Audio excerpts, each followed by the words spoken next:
होगा। Shrimati Mahua Moitra.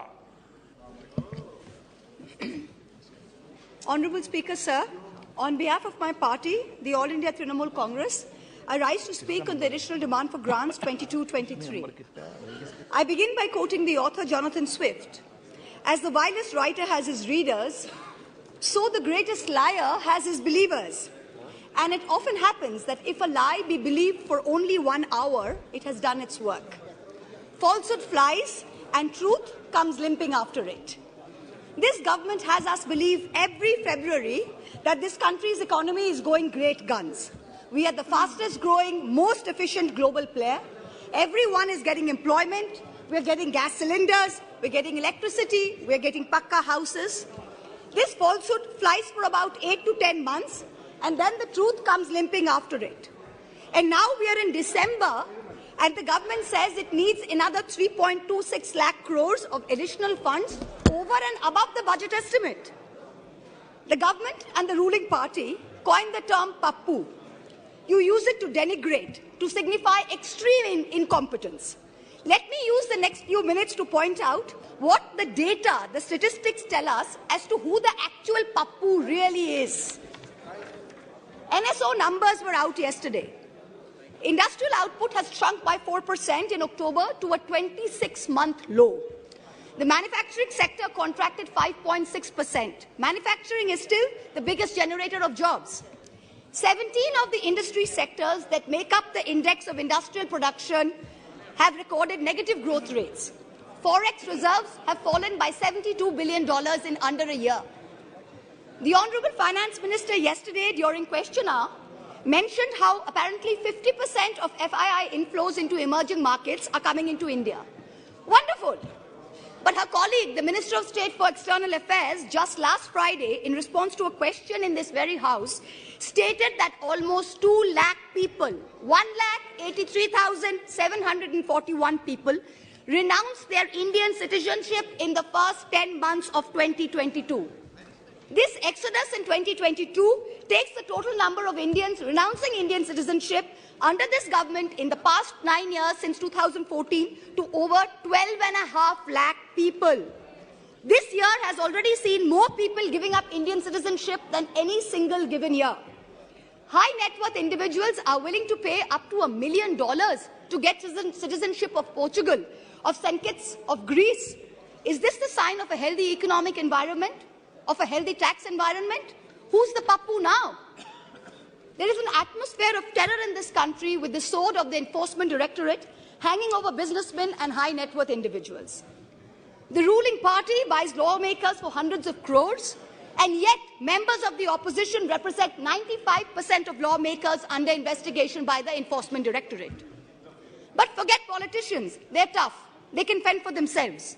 Businessmen and high net worth individuals are soft targets. In the monsoon session, in response to a query from my honourable colleague from the JDU, Mr. Rajiv Ranjan Singh, the Finance Ministry informed this House that in the past 17 years, the ED has opened 5,422 investigations under the PMLA, but has convicted only 23 people. That is a conviction rate of a pathetic 0.5%. Since 2011, the ED has launched 1,600 investigations, 1,800 raids, and convicted only 10 people. In the supplementary demand for grants, I see that the government is asking for an additional 2,900 crores to buy land and ready-built accommodation, office accommodation for the Enforcement Directorate. The taxpayers, you and I, are paying for the ED's operations, for their prosecutions, for their investigations, for their foreign junkets. So do Parliament and public representatives have no right to ask this na khaunga, na khane dunga sarkar, who's presiding over the ED, why there is such a pathetic conviction rate of 0.5%? Is the ED's job only to harass people, or is it to actually track down and catch the perpetrators of financial crimes? What is this level of incompetence? Who's the pappu now? Members of the ruling party continue to spread falsehoods about the benefits of demonetization ad nauseum, with no regard to the actual data. You have not achieved the goals of a cashless digital economy.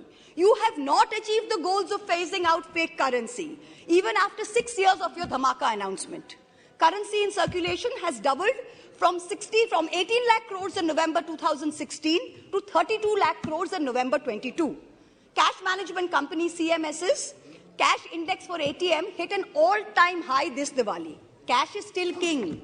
Demonetization did not achieve any of the 3 targets. Who's the pappu now? I've been reviewing the demand for additional grants, and there are various items in it that are shocking. From a total subsidy request of 1,09,000 crores in March, the Department of Fertilizers has asked for an equal amount in the supplementary request. Just urea alone is accounting for 86,000 crores. Phosphorus and potassium are controlled because they are nutrient-based subsidies. What is this government doing to stem the overuse of urea, which is killing the soil, killing productivity, and killing our health? What the soil needs is balanced use of fertilizers. Bengal has been promoting a balanced fertilizer blend of major fertilizers. And now we are suffering because the center is starving us of the most popular mix of NPK, which is the basal application for potato. During November 22, Bengal asked for a certain amount, and only 33% of our demand for balanced fertilizers was met by the center. Most of the urea-based subsidy is going to GAIL, because GAIL supplies the maximum gas to the fertilizer sector. When are we going to see the much-promised reform and competition in this natural gas sector? When are we going to see the promised transmission system operator, the unbundling of GAIL? Is the government hiding and protecting GAIL under the garb of providing urea subsidies to people? Nearly 2,000 crores supplementary demand is for large industry, whereas only 233 crores is for the MSME sector. But the MSME sector accounts for 90% of jobs in the industrial sector. These are very distorted priorities. About 45,000 crores demand is for Manrega and other rural employment schemes. This is far too little, far too late. The rural sector accounts for nearly 2/3 of employment in this country. Field reports suggest that only a very small fraction of rural households are getting Manrega jobs. That too, not more than 30 to 40 days instead of the assured 100 days.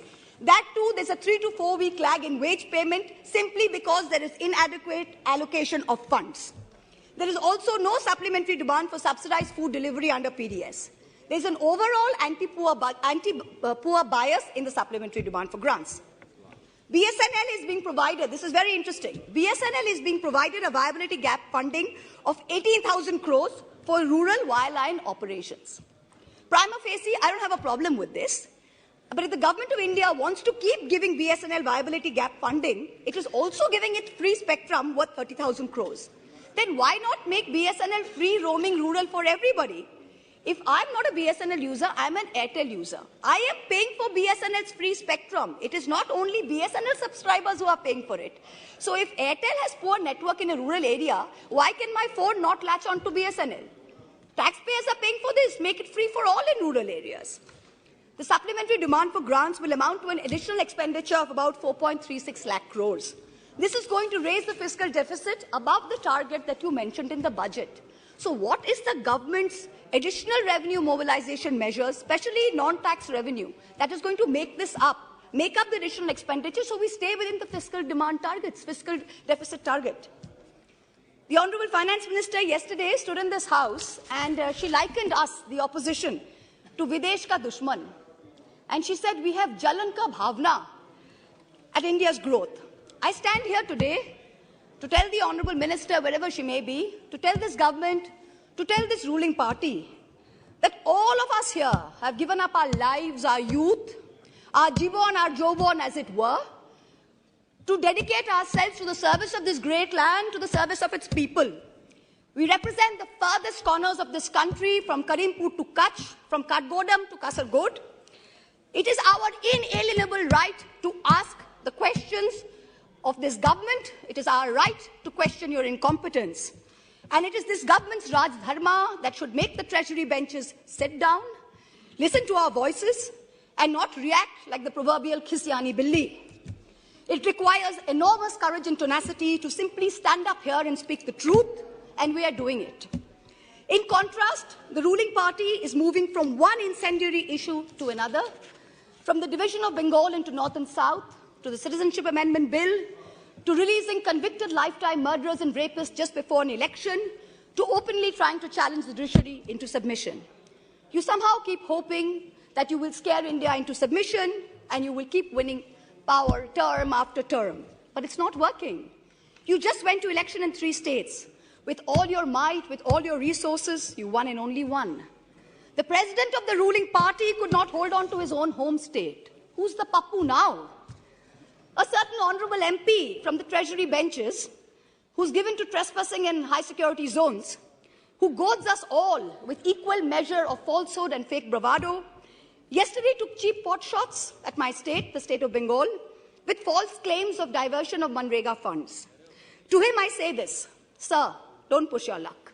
I went to Mount Holyoke College. I worship Ma Kali. And I've been elected twice from a border constituency. In your lingo, I say to you, and this is not unparliamentary, don't take panga. A certain Jari Booty Baba says publicly he likes women in saris, shalwars, and also nothing at all. In the presence of the wife of a deputy chief minister of the ruling party, hand on heart, ask yourselves, had any opposition leader said anything remotely similar, you would have been baying for their blood. The ruling party does not denounce it. There is no outrage. A convicted murderer and rapist is publicly giving sermons while out on parole, and leaders of the ruling party are listening to it. You do not have the moral clarity to call out right from wrong. Who's the pappu now? People tell me to keep quiet, to make peace in the name of soft Hindutva. I am Hindu, but I refuse to play soft anything. What this country needs is an elected government which plays hard morality, hard legality, and hard economics. No soft anything. I urge this government and the finance minister to take control of the economy. And I urge the people of India to take control over who they give the reins of this country to. सवाल ये नहीं है कि बस्तियां किसने जलाई. सवाल यही है कि पागल के हाथ में माचिस किसने दी. This is a question that India needs to answer. Thank you very much. Jai Hind. होगा Shrimati Mahua Moitra. Honourable Speaker, sir, on behalf of my party, the All India Trinamool Congress, I rise to speak on the additional demand for grants 22-23. I begin by quoting the author Jonathan Swift. As the vilest writer has his readers, so the greatest liar has his believers. And it often happens that if a lie be believed for only 1 hour, it has done its work. Falsehood flies and truth comes limping after it. This government has us believe every February that this country's economy is going great guns. We are the fastest growing, most efficient global player. Everyone is getting employment. We're getting gas cylinders. We're getting electric.